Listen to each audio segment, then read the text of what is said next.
جزاکم اللہ، جزاکم اللہ. ٹھیک ہو گیا؟ اعوذ باللہ من الشیطان اللعین الرجیم، بسم اللہ الرحمن الرحیم. الحمد للہ رب العالمین بارئ الخلائق اجمعین، والصلاة والسلام علی جمیع الانبیاء والمرسلین، سیما من سمی فی الآفاق بأحمد وفی الأرض بأبی القاسم محمد.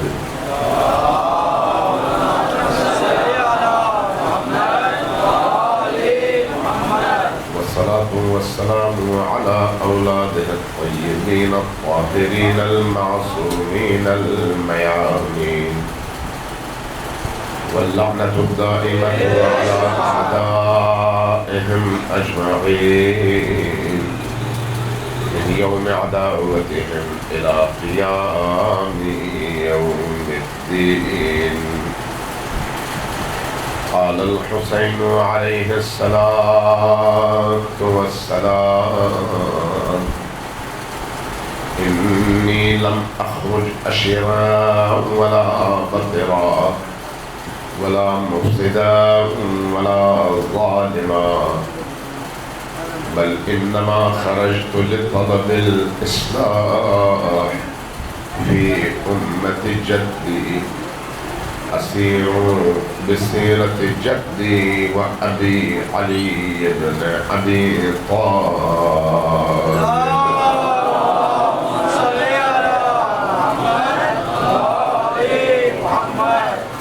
اللہ تبارک و تعالیٰ آپ کی اس عزاداری کو بارگاہ میں شرف قبولیت عطا فرمائے. اونچی آواز سے دعا کریں.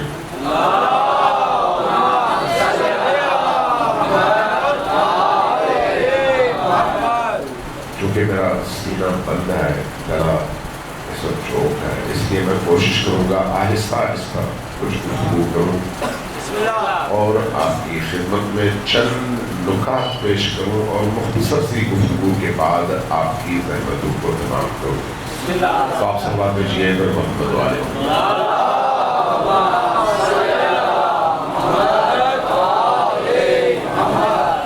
عزیزان گرامی،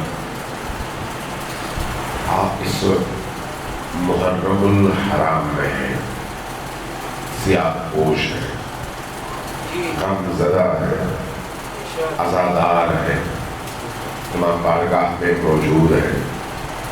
آپ کی آنکھوں سے آنسو بہتے ہیں، آپ کا دل ٹوٹا ہوا ہوتا ہے، ہنسنے کو جی نہیں چاہتا، اور ذکر حسین اور اہل بیت حسین کو سننے کو دل مچلتا ہے. یہ سب کچھ کیوں ہے؟ یہ سب کچھ کیوں ہے؟ آپ ہی کو ایسا کیوں محسوس ہوتا ہے کہ دنیا پڑی ہوئی ہے؟ 7 ارب انسانوں کے درمیان تقریباً 1.5 ارب سے زیادہ مسلمان ہیں، اور ان 1.5 ارب مسلمانوں میں مختلف جگہوں میں کہیں کوئی شادی کر رہا ہے، کہیں کوئی جشن منا رہا ہے، کہیں کوئی عیاشیوں میں مصروف ہے. تو آپ کیوں اس طرح سے غمزدہ، سیاہ پوش اور کرب میں مبتلا ہے؟ وجہ کیا ہے؟ اس کی وجہ یہ ہے کہ عالم الست میں جب اللہ روحوں کو خلق کر رہا تھا تو اس وقت آپ کی روح ان ارواح طیبہ کی بچی ہوئی مٹی میں سے خلق کی گئی، جن کو ہم اہل البیت کہتے ہیں. وجہ یہ ہے، کوئی اور وجہ نہیں ہے. اس لیے کہ آپ کی روحیں جڑی ہوئی ہیں، آپ کی روحیں، آپ کے جان جڑے ہوئے ہیں. کیسے ہو سکتا ہے کہ آپ کے ہاتھ کو زخم لگے اور دوسرا ہاتھ سکون محسوس کرے؟ کیسے ہو سکتا ہے کہ آپ کے سر پر خدا نہ خواستہ گولی لگے اور آپ آرام سے اپنا کام کر رہے ہو یا جشن منا رہے ہو، ممکن ہے؟ ممکن بھی ہے۔ کیوں؟ اس لیے کہ جب ایک بدن اور ایک روح ہو تو پھر وہ درد چاہے سوئی کے نوک کے برابر ہو، پاؤں میں سوئی چبھ جائے تو پورا وجود اس درد کو محسوس کرتا ہے، لیکن اگر کوئی اس وجود کا حصہ ہی نہ ہو تو اس کو نہ درد محسوس ہوتا ہے نہ الم محسوس ہوتا ہے۔ امیر المومنین کا ایک جملہ ہے، فرمایا شیعتنا، ہمارے شیعہ سے مراد جو ہمارے پیچھے چلتے ہیں، جو قرآن کریم میں شیعہ کا لفظ نبی کے پیروکاروں کے لیے بھی استعمال ہوا اور نبی کے مخالفوں کے لیے بھی استعمال ہوا۔ شیعہ کا مطلب ہے پیروکار، پیچھے چلنے والا۔ ہم اپنے آپ کو علی کا شیعہ کہتے ہیں، علی کا شیعہ، حسن و حسین کا شیعہ، اہل البیت کا شیعہ، چاردہ معصومین کا شیعہ۔ چاردہ معصومین کے شیعہ کا مطلب کیا ہے؟ یہ ہے کہ ہم وہ لوگ ہیں جو ان 14 معصومین کے پیچھے چلتے ہیں، جہاں وہ نظر آتے ہیں ہم بھی نظر آتے ہیں، جہاں وہ نظر نہیں آتے ہم بھی نظر نہیں آتے۔ ان کی خوشی ہماری خوشی ہے اور ان کا غم ہمارا غم ہے، ان کا درد ہمارا درد ہے، ان کا دوست ہمارا دوست ہے، ان کا دشمن ہمارا دشمن ہے، ان کا خدا ہمارا خدا ہے اور ان کے خدا کا دشمن ہمارا بھی دشمن ہے۔ شیعہ کا مطلب یہ ہے، شیعہ کا مطلب سمجھیے کہ شیعہ کیوں ہے۔ اس لیے امیر المومنین علی بن ابی طالب نے فرمایا شیعتنا،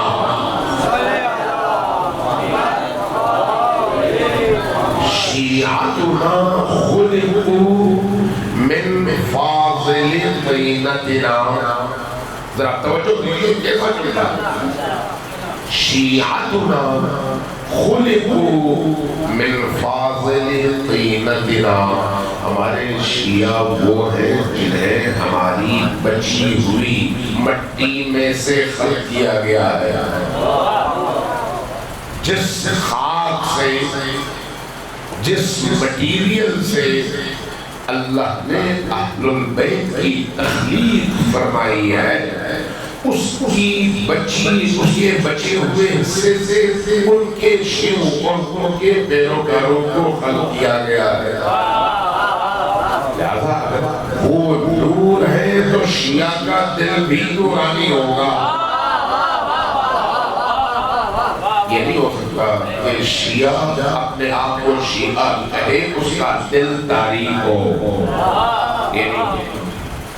یہ نہیں ہو سکتا کہ شیعہ اپنے آپ کو علی کا شیعہ تو کہے لیکن بزدل ہو، کیونکہ وہ شجاعوں اور بہادروں کے امام ہیں۔ لہذا جن کے دل میں اس علی کا عشق اور محبت ہے، اس کو بھی باقی تمام لوگوں سے زیادہ شجاع ہونا چاہیے، تب وہ علی کا شیعہ۔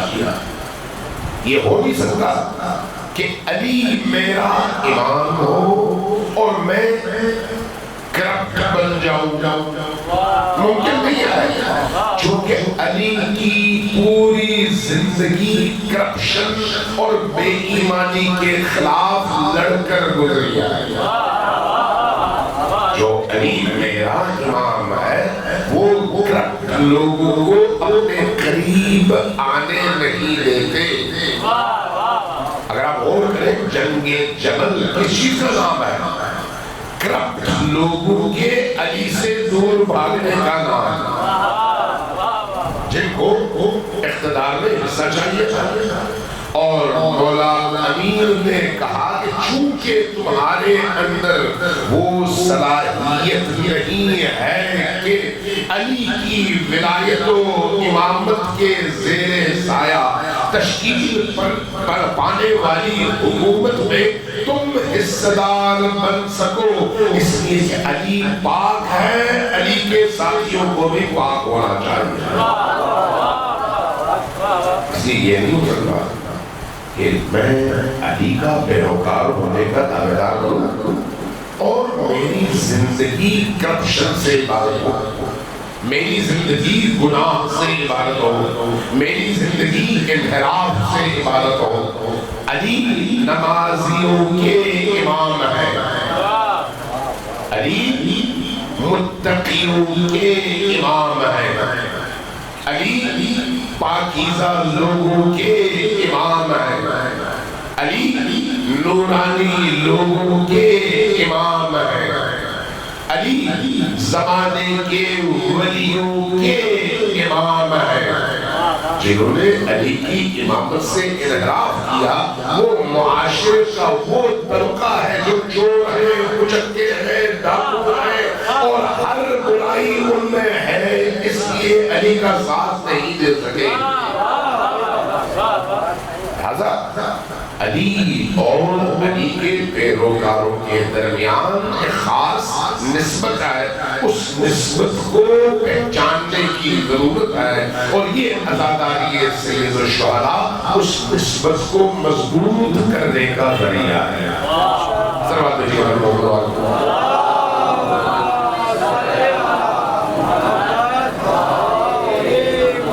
ایک اور پھر صلوات اللہ علیہ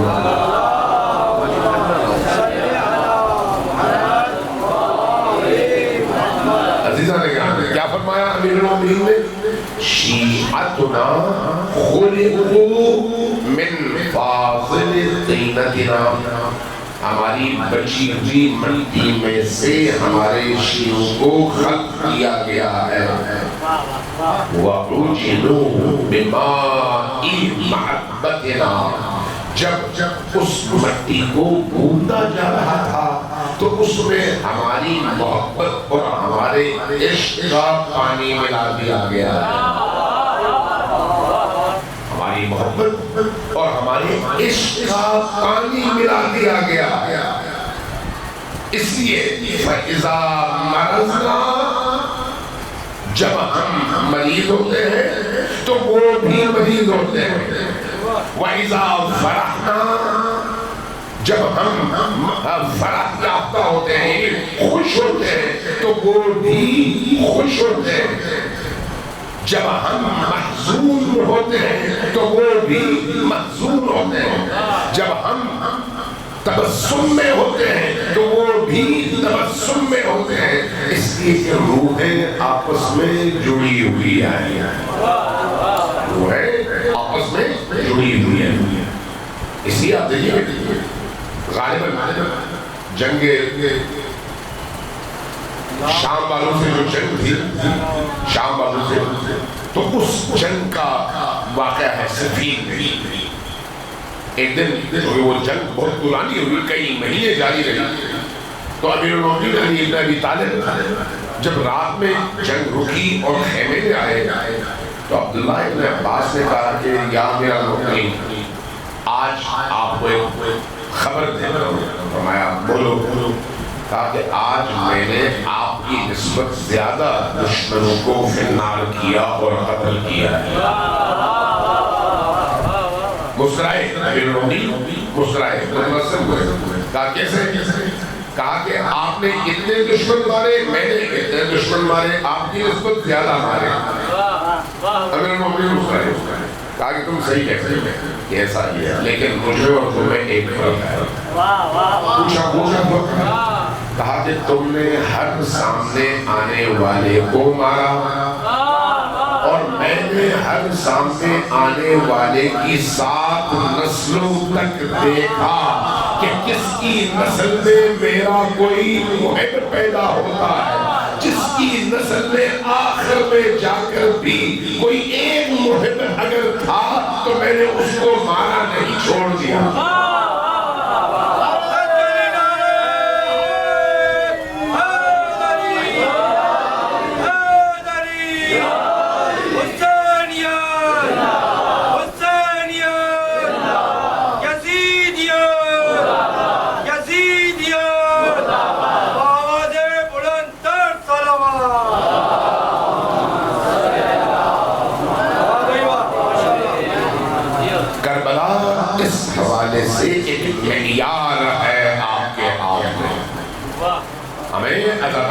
روکا جاتا ہے، ہمیں جلوسوں سے روکا جاتا ہے، ہمیں ماتمداری سے روکنے کی کوشش کی جاتی ہے۔ آج نہیں، طول تاریخ وجہ کیا ہے؟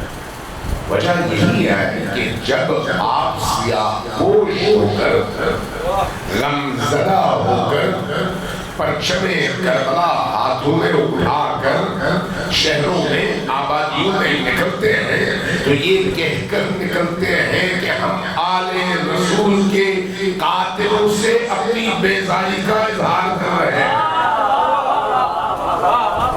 دیکھیے ایک حقیقت ہے، ایک حقیقت ہے، جب آپ نکلتے ہیں تو ایک سوال پیدا ہوتا ہے، یعنی یہ کیا ہوا ہے ان لوگوں کو؟ وہ کسی انگریز کے بارے میں کہتے ہیں کہ پہلی دفعہ جب وہ ایران آیا، اس دور میں جب مغرب کا مسلم علاقوں پر غلبہ ہو چکا تھا، وہ کسی عراق میں کسی جگہ سے گزرا تو دیکھا کہ لوگ بہت زیادہ غمگین ہے، سیاہ پوش ہے، ماتم کر رہے ہیں وغیرہ۔ تو کہا کہ ان کو کیا ہوا ہے؟ کہا کہ امام حسین علیہ السلام اس تاریخ میں شہید ہو چکے ہیں، اس لیے یہ ان کا غم منا رہے ہیں۔ اچھا ہمیں کیوں نہیں خبر ہوئی کہ امام حسین قتل ہو گئے؟ کہا وہ آج کی بات نہیں ہے، 1400 سال پرانی بات ہے۔ جب کہا 1400 سال پرانی بات ہے تو جواباً کہا تو کیا ان کو آج خبر ملی ہے؟ کہا نہیں، ان کو تو خبر ہے۔ تو کہا پھر یہ کیوں اس طرح سے رو رہے ہیں؟ کہا کہ نہیں، یہ ہر سال یہ غم مناتے ہیں، ہر سال یہ غم مناتے ہیں۔ اب انگریز کا ذہن دیکھیے اور حسین کا پیغام دیکھیے، کیا کہا؟ کہا کہ کیا ان کی اس غم منانے اور عزاداری سے ہماری حکومت کو کوئی نقصان ہے یا نہیں ہے؟ کہا نہیں، ہمیں تو کوئی نقصان نہیں ہے۔ کہا پھر ان کو منانے دو جتنا یہ مناتے ہیں۔ کیا مطلب ہے اس کا؟ عزاداری سید الشہداء، عزادار اور حسینی کو اس مقام پر کھڑا کر دینے کا ذریعہ ہے جو مقام حسین ہے۔ وہ عزاداری جو ہمارے اندر کربلا کی روح کو بیدار کر سکے، وہ حقیقی عزاداری ہے۔ وہ عزاداری جو ہمارے اندر کربلا کی ویلیوز، اخلاق، اقدار اور قربانیوں کا جذبہ زندہ کر سکے، وہ حقیقی عزاداری ہے۔ عزاداری کا مطلب سیاہ پوش ہونا نہیں ہے۔ عزاداری کا مطلب کیا ہے؟ جب چاند نظر آتا ہے پہلی رات محرم کا تو آپ کا دل بجھ جاتا ہے، گویا آپ کہہ رہے ہوتے ہیں کہ یا امام حسین، محرم کا چاند نظر آ گیا اور میں ایک دفعہ پھر آپ کے ہاتھ پر ہاتھ رکھ کر یزیدیت اور ہر ظالم کے خلاف بیعت کرنے کا اعلان کرتا ہوں۔ عزاداری ہے سید الشہداء، امام حسین کے ہاتھوں بیعت کا نام ہے۔ عزاداری ہے سید الشہداء، امام حسین کی معرفت کے حصول کا نام ہے۔ یہ نہیں ہے کہ ایک دن کے لیے، ایک گھنٹے کے لیے ہم نے ماتم کر لیا، ہم نے مرثیہ سن لیا، ہم نے ایک مجلس سن لی، چند جملے مسائل کے سن لیے، چند قطرے آنسو کے بہا لیے اور اس کے بعد جا کر گھر میں بیٹھ گئے، ٹی وی میں فلمیں دیکھنی شروع کر دی اور روٹین کی زندگی شروع ہو گئی۔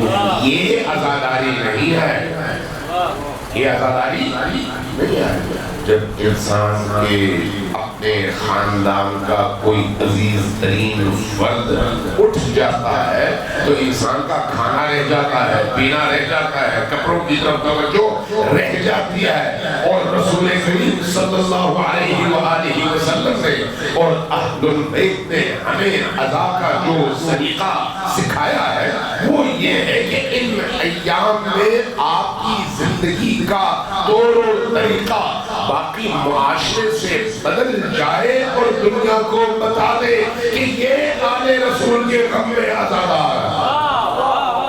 سلوات بھیجیے محمد وآلہ.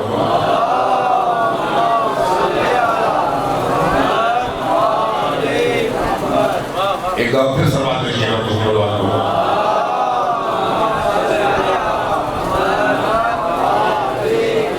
عزیزان گرامی، محرم کو زندہ رکھنا، عزاداری کو زندہ رکھنا، کربلا کی اس حریت کو زندہ رکھنا ہے. کربلا امام حسین علیہ السلام کے نام کو زندہ رکھنے کا ذریعہ ہے. یہ جو عزاداری سید الشہداء ہے، یہ زینب سلام اللہ علیہا کے دربار ابن زیاد اور دربار حسین میں ان جوان مردانہ علوی خطبوں کی گونج کو زندہ رکھنے کا ذریعہ ہے. وہ خطبے جو تلوار کی طرح سے یزیدیت کی ایک ایک کر کے گردن اڑا رہے ہیں، وہ خطبے جن کا ایک ایک جملہ انسانیت کی بیداری کا باعث ہے. وہ خطبہ جس کے نتیجے میں خود دربار میں موجود لوگ تڑپ اٹھتے تھے کہ یہ زینب بنت علی نہیں بلکہ علی ابن ابی طالب بول رہا ہے. محرم الحرام ان خطبوں کو زندہ کرنے کا مہینہ ہے. یہ جو عشرہ ہے ان خطبوں کی گونج کو معاشرے کے اندر زندہ کرنے کا موسم ہے. اپنے دلوں کو زندہ کرنے کا موسم ہے. دل کیسے زندہ ہوتا ہے؟ آنسو کے ذریعے سے. آنسو کب بہتے ہیں؟ جب دل ٹوٹتا ہے. دل کب ٹوٹتا ہے؟ جب غم محسوس ہو، درد محسوس ہو. اور اللہ تبارک و تعالیٰ کی یہ عنایت آپ اور ہم پر ہے کہ اللہ نے تمام دردوں سے زیادہ حسین کے درد کو ہمارا سرمایہ بنایا ہے. آپ مجھے یہ بتائیے، اگر کوئی آپ کا اپنا عزیز بھائی، باپ، بیٹا، بیوی، بہن، عزیز اگر آپ سے بچھڑ جائے تو آپ کو رونا آتا ہے. وہ جو آپ روتے ہیں وہ رونا تکلیف کی وجہ سے ہوتا ہے، درد کی وجہ سے ہوتا ہے، لیکن اس درد میں لذت نہیں ہے. وہ جو درد آپ کے عزیز کے بچھڑنے کا ہے اس درد میں لذت نہیں ہے، تکلیف ہے. لیکن حسین ابن علی کا یہ درد اللہ نے ہر پاکیزہ قلب میں ڈال کر اس دل کو زندہ کرنے کا ذریعہ اس درد کو بنایا ہے. اس لیے جب آپ امام حسین پر عشق بہاتے ہیں تو آپ کا دل نورانی ہو جاتا ہے. جب آپ امام حسین پر عشق بہاتے ہیں تو آپ کے دل کو اندر سے ایک اطمینان فیل ہوتا ہے کہ آپ ایک سمندر سے جڑ گئے ہیں، سورج سے جڑ گئے ہیں، نور آ گیا ہے اور آپ متصل ہو گئے ہیں علی کی ولایت سے. سلوات بھیجیے محمد وآلہ.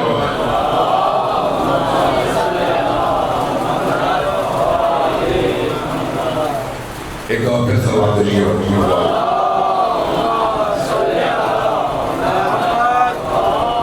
جو لوگ تھک گئے ہیں وہ ذرا اپنی تھکن دور کریں، ذرا اونچی آواز سے سلوات بھیجیے.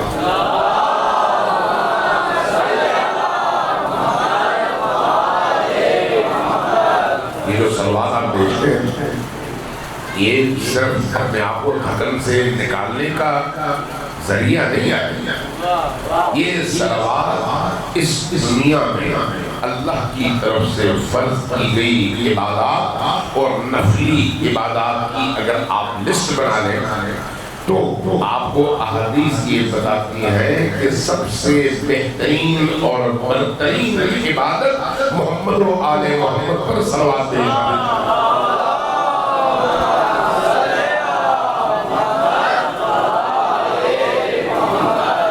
ایک روایت سنا دوں آپ کو، ایک حدیث سنا دوں.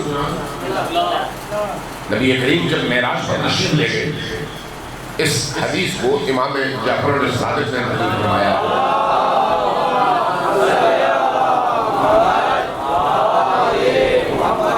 امام رسول کریم صلی اللہ علیہ وآلہ وسلم معراج پر تشریف لے گئے، مختلف مراحل سے گزر کر آسمانوں کی ایک ایسی منزل تک پہنچے جہاں پر سامنے دیکھا ایک فرشتہ موجود ہے. یہ فرشتہ باقی فرشتوں سے بالکل مختلف ہے. مختلف کس حوالے سے ہے؟ تمام فرماتے ہیں کہ اس کے ایک طرف 10,000 بازو تھے اور دوسری طرف بھی 10,000 بازو تھے. ہر بازو کے آگے 10,000 ہاتھ تھے. ہر ہاتھ کے آگے 10,000 انگلیاں تھیں. 10,000 ضرب 10,000 ضرب 10,000 ادھر بھی اور ادھر بھی. دنیا کا کوئی کیلکولیٹر اٹھا کر دیکھیے اور کیلکولیٹ کیجئے، آپ کا کیلکولیٹر جواب نہیں دے سکتا، بند ہو جاتا ہے. رسول کریم نے فرمایا کہ اے اللہ کے فرشتے، تمہیں اس حیعت اور شکل کے ساتھ اللہ نے خلق فرمایا ہے، کیوں خلق فرمایا ہے؟ جواب میں عرض کیا یا رسول اللہ میرے ذمہ 2 کام ہیں. وہ 2 کام کیا ہے؟ کہا ایک کام یہ ہے کہ میں زمین پر گرنے والے بارش کے قطروں کا حساب رکھتا ہوں. کل کائنات آسمان سے زمین پر گرنے والے بارش کے جتنے قطرے زمین پر گرتے ہیں، میرے پاس اس کا حساب موجود ہے کہ صحراؤں پر کتنے قطرے گرے، دریاؤں پر کتنے قطرے گرے، ریگستانوں پر، پہاڑوں پر، جنگلوں پر، شہروں پر کتنے قطرے گرے، میرے پاس سارا حساب موجود ہے. اللہ نے یہ جو اوزار مجھے دیے ہیں اس مقصد کے لیے دیے ہیں. فرمایا اچھا تو دوسرا فریضہ، دوسری ذمہ داری کیا ہے تمہاری؟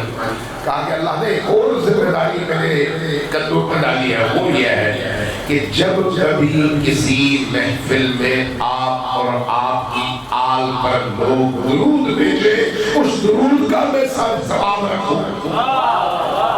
جس محفل میں آپ اور آپ کی آل پر لوگ درود بھیجے، اس درود کا ثواب میں رکھوں. لیکن یا رسول اللہ میں ایک بات عرض کروں. فرمایا ہاں بولو.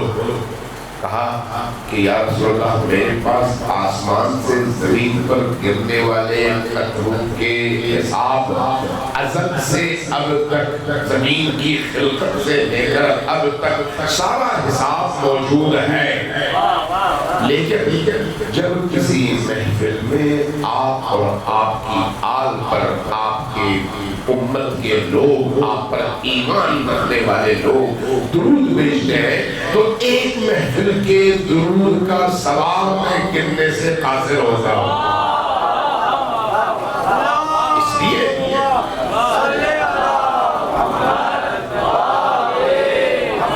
اس لیے درود کو سمجھیے.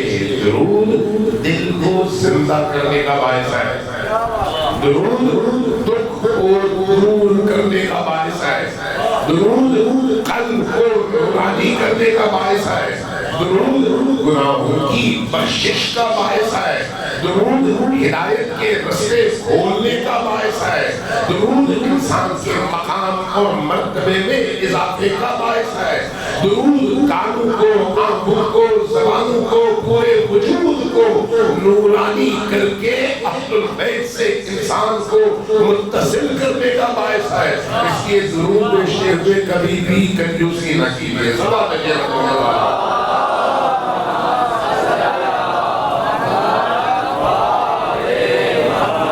ایک بار پھر صلوات اللہ.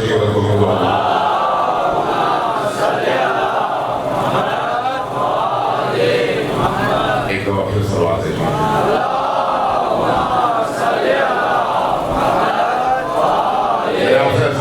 مختصر گفتگو کروں گا لیکن پھر بھی اچھا خاصا فائدہ ہے. عزیزان گرامی، یہ ایام غم کے ایام ہیں. اہل البیت کے غم میں غمگین ہونا کائنات کی سب سے بڑی نعمت ہے. آپ اپنے اندر جھانک کر دیکھیے، جتنا آپ کے اندر نور ہوگا آپ اتنا زیادہ اس درد کو جو اہل البیت کو جس کا سامنا تھا اس درد کو اپنے اندر محسوس کریں. جتنا آپ نورانی ہوں گے اتنا زیادہ اس درد کو محسوس کریں گے۔ امام حسین علیہ السلام کی قافلے میں امام حسین کے بعد جس شخصیت کو سب سے زیادہ مقام حاصل ہے وہ عباس علمدار، آج جن کے پرچم کو آپ اپنے لیے تبرک اور ہدایت کا ذریعہ سمجھتے ہیں۔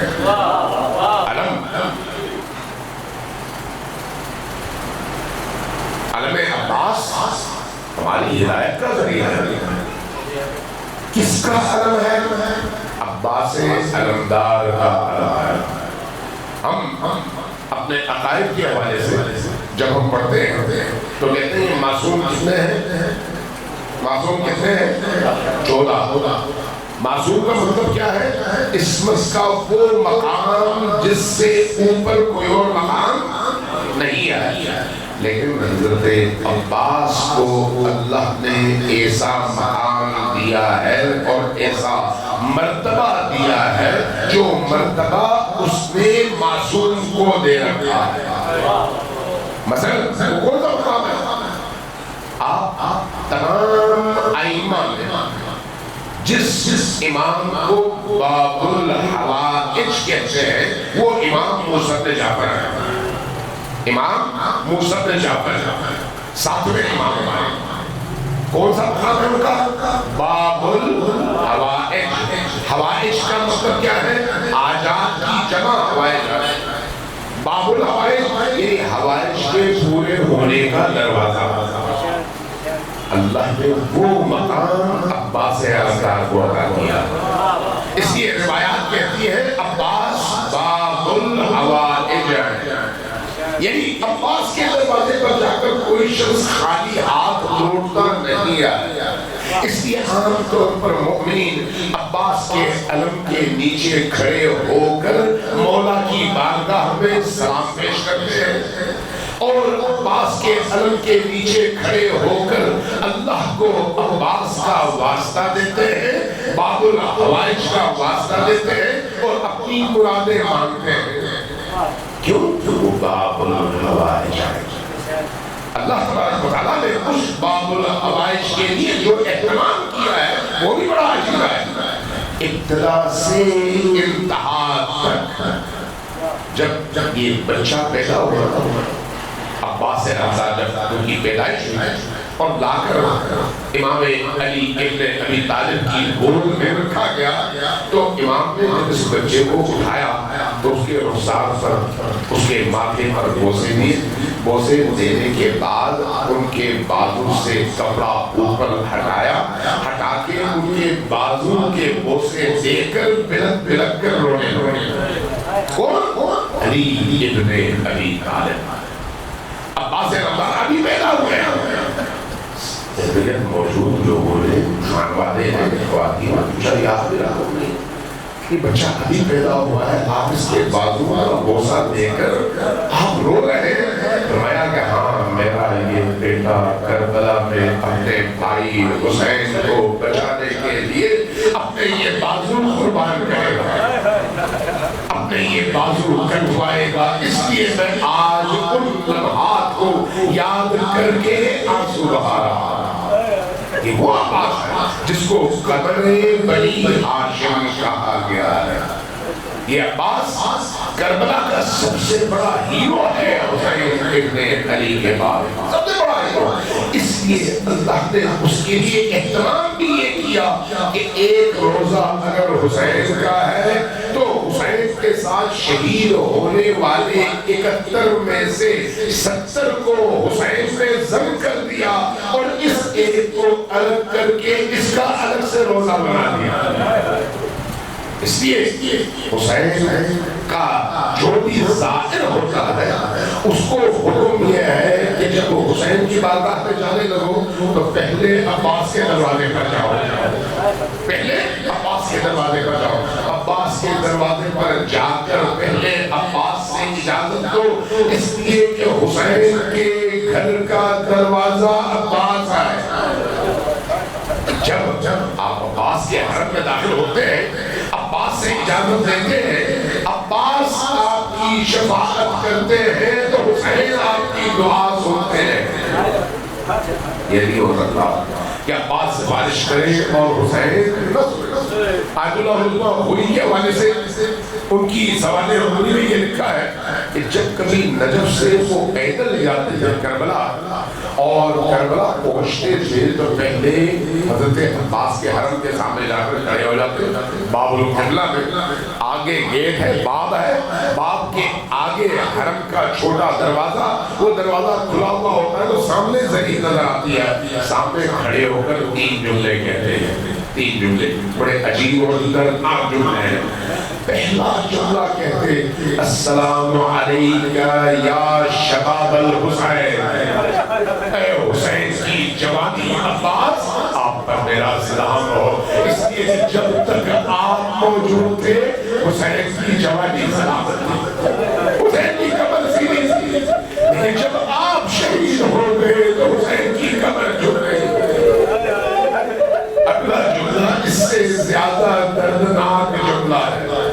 دردناک جملہ ہے. کیا فرماتے ہیں؟ فرماتے ہیں السلام علیکہ یا حجاب زینب، اے زینب کے حجاب عباس آپ پر میرا سلام ہو.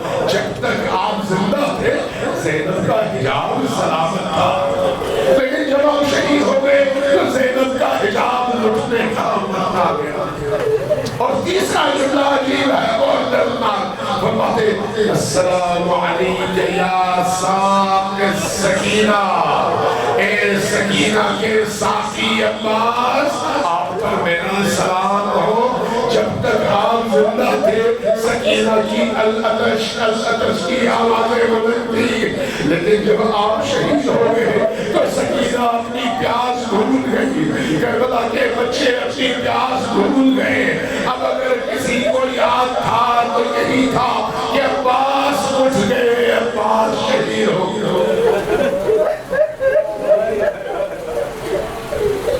انا للہ و انا الیہ راجعون. وسيعلم الذين ظلموا أي منقلب ينقلبون. نسألك اللهم ونعوذ باسمك العظيم الأعظم